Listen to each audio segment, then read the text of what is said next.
சென்னை புறநகர் பகுதியான ஆவடி அடுத்த திருமுல்லைவாயில் சிவசங்கரபுரத்தில் அமைந்துள்ள 70 ஆண்டுகள் பழமை வாய்ந்த சீனிவாச பெருமாள் ஆலயத்தில் புரட்டாசி மாதம் 4ஆம் சனிக்கிழமையை முன்னிட்டு ஆலய நிர்வாகிகள் நிகழ்ச்சி ஏற்பாட்டில் ஆலயத்தில் அமைந்துள்ள பெருமாளுக்கு பல்வேறு வாசனை திரவியங்களால் பல்வேறு அபிஷேகங்கள் நடைபெற்றன.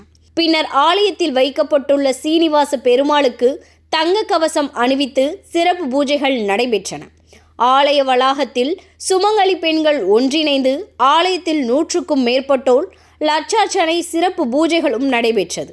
பூஜை முடிந்த பின்பு இந்த ஆலயத்தில் அலங்கரிக்கப்பட்ட வாகனத்தில் அம்பாளை அமர வைத்து 9 வீதிகளில் வான வேடிக்கையுடன் வீதி உலா நடைபெற்றது. இந்த வீதி உலாவில் ஒவ்வொரு வீடுகளிலும் அப்பகுதி மக்கள் சாமிக்கு தேங்காய், பழம், மலர்கள் வைத்து சாமி தரிசனம் செய்தனர். பின்பு ஆலய வளாகத்தில் பஜனை பாடல்கள், வாத்திய வீணைகளும் உடன் பெருமாளுக்கு உகந்த பாடல்கள் பாடினர். ஆலயத்தை வந்தடைந்த சாமிக்கு பல்வேறு சிறப்பு பூஜைகள் நடைபெற்றன. பின்பு அனைத்து பக்தர்களுக்கும் அறுசுவை உணவு வழங்கப்பட்டன. இந்நிகழ்ச்சியில் அப்பகுதியை சேர்ந்த திரளாக பொதுமக்களும் பக்தர்களும் கலந்து கொண்டு சாமி தரிசனம் செய்தனர்.